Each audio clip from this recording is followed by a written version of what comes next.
Hello everyone, welcome back to my channel, Tisla TV. Pasensya na po kayo sa boses ko kasi ano po kayo guys, nagkasakit ako, ubo, sipon, ang init kasi ngayon sa Pilipinas. So moving forward guys, yung QR code talaga importante 3 days before your departure. Kasi sa domestic pa lang, sa Portland, they already ask us our QR code. Kailangan talaga yung QR code nyo, gawa na ninyo.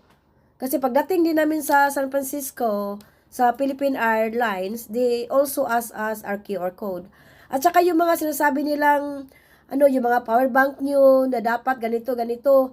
Kasi ang power bank ko guys is 26 amp, nakapasok kasi at least 30 amps pwede.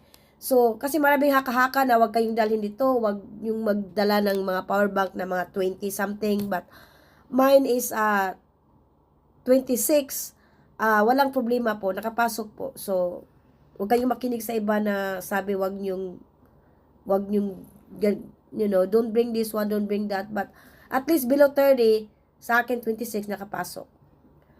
So, yun, malapit na kami sa Manila. Yun.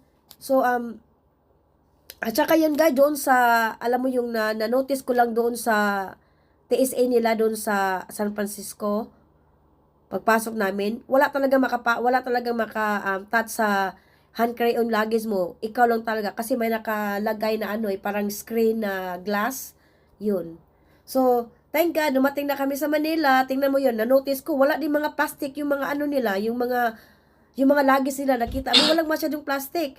So, dumating na kami sa Cebu, ito, ang init-init, kaya ako nagkasakit. This is, those are my family guys, my husband, and some of my, nieces and my nephew, nandyan, pinick up kami sa airport.